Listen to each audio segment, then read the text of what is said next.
১৬ নং চকবাজার ওয়ার্ডের আওতাধীন মেডিকেল ইউনিটের সুবিধাবঞ্চিত গরিব ও দুস্থ ১০০ পরিবারের মাঝে চট্টগ্রাম কেন্দ্রীয় কারাগারের বেসরকারি কারা পরিদর্শক ও মহানগর যুবদলের সাবেক সহ-বিজ্ঞান ও প্রযুক্তি বিষয়ক সম্পাদক মোহাম্মদ নাসির উদ্দিনের নিজ উদ্যোগে ইফতার সামগ্রী বিতরণ করা হয়। এ সময় মোহাম্মদ নাসির উদ্দিন বলেন, পবিত্র রমজান মাসে গরিব, অসহায় ও খেটে খাওয়া মানুষের কথা বিবেচনা করেই এই উদ্যোগ গ্রহণ করা হয়েছে। ভবিষ্যতে এমন উদ্যোগ চালু থাকবে। তাদের আপদ বিপদ সম্বন্ধে এই ব্যাপারে এই দুই মামুন এবং আলাউদ্দিন আলু সুজন ভাই সহ আরো অনেকে এখানে হিন্দু, বৌদ্ধ, খ্রিস্টান, মুসলমান সহ যারা আছেন সবাই তাদের সাথে যোগাযোগ করবেন। আমি আশা করি আমার সাধ্যমতো আমি চেষ্টা করব আপনাদের পাশে থাকার জন্য।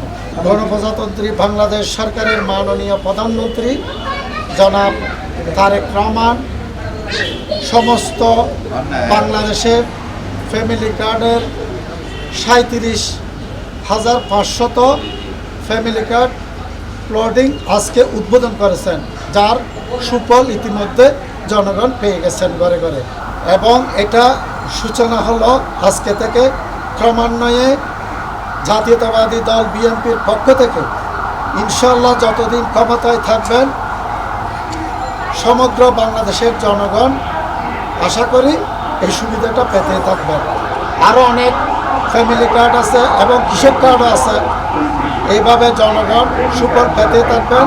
এ সময় উপস্থিত ছিলেন চকবাজার থানা বিএনপি নেতা মোহাম্মদ ইউসুফের সভাপতিত্বে ও চকবাজার থানা ছাত্রদলের আহ্বায়ক আলাউদ্দিন আলোর সঞ্চালনায়।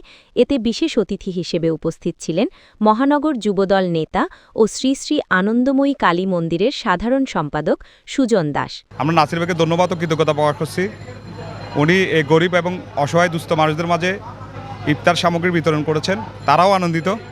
আজকের এই খুশির দিনে যেখানে আমাদের তারেক রহমান ফ্যামিলি কার্ড উদ্বোধন করে জাতির যারা আর্থিকভাবে কষ্ট আছে তাদের পরিবারের পাশে দাঁড়িয়েছেন, সেই দিনে আজকে আমাদের নাসির ভাই আমাদের এই ১৬ নং চকবাজার ওয়ার্ডের আওতাধীন মেডিকেল ২ সেন্টার কেন্দ্রিক যারা আছেন তাদের মাঝে ত্রাণ বিতরণ সামগ্রী বিতরণ করছেন।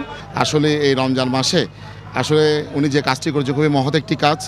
আমরা আশা করব ওনার মতো করে যদি সকল স্তরের মানুষ, সকল সুনামধন্য ব্যক্তি, ধনাঢ্য ব্যক্তি যদি এভাবে এগিয়ে আসে, তাহলে দেশে আর কখনই কোনো গরিব দুস্থ মানুষ না খেয়ে থাকবে না।